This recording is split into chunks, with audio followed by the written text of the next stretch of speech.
Now, the people of Iceland continue to wait with bated breath as to whether recent earthquakes there are going to cause a huge volcano to erupt. Well, there have been hundreds of quakes over the past week. People have been evacuated from their homes in case lava emerges.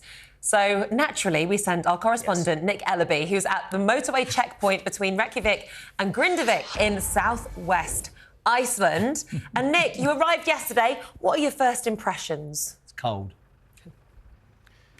It's very cold. Morning, Nicola. Morning, Jeremy. Yeah, so we're here on the southwestern end of Iceland, a little peninsula that before 3 years ago had not seen volcanic activity for some 800 years. But in the last 3 years, there's been lots and lots of movement, a few eruptions, and now there's this huge channel of lava about 15 kilometers south of here, under the ground. Experts are saying now it could be some 800 meters under the ground, very, very close. The town of Grindavik itself has these huge cracks.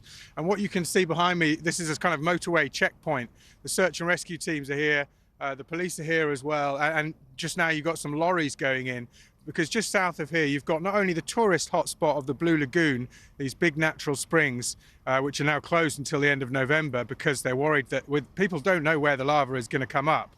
You've also got this big hydroelectric and geothermal power station, which provides heat to about 30,000 people down here in the southwest tip of Iceland, which is nearly 10% of the country. But the big thing is the town of Grindavik itself was evacuated last week. There are some 4,000 people just in a very, very tense limbo because no one knows if the lava will come up or indeed where it will come up and if they will lose their town forever. I spoke to a family about this very nervous situation they're facing at the moment. Are you prepared for maybe you never going back to your house again? I mean, that's worst case scenario, right? No, I don't think we are prepared. I don't think we are thinking that, because that's a scary thought. We don't want to go there. Now we're just, I think the best way to describe it, we're just waiting, hoping we don't get bankrupt, hoping we can get our stuff back, and hoping we can start our life. I'm very stressed about my house, you know. Everything we have been working for the last 15 years, you know. And everything we own now is just what you got here.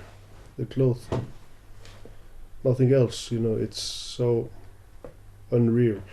It's like stuck in the movie. We want to let people know that this isn't normal for Icelandic families. We have nearly 4,000 people that just lost their homes in like that, and it's really stressful, and it's we just can't believe it's happening.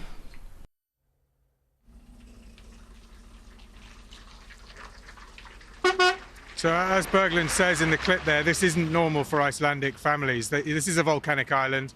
There are lots of eruptions, but in this part, very densely populated part of the country, there hasn't been so much activity for a long, long time. There's a number of trucks coming through behind me, as you can see. What they're trying to do is build some wall, certainly to protect that power station and possibly to protect the town of Grindavik itself. But at the moment here, everybody very, very nervously, tensely waiting. They're telling me they actually would just rather the lava comes up somewhere so they can get on with planning the rest of their lives.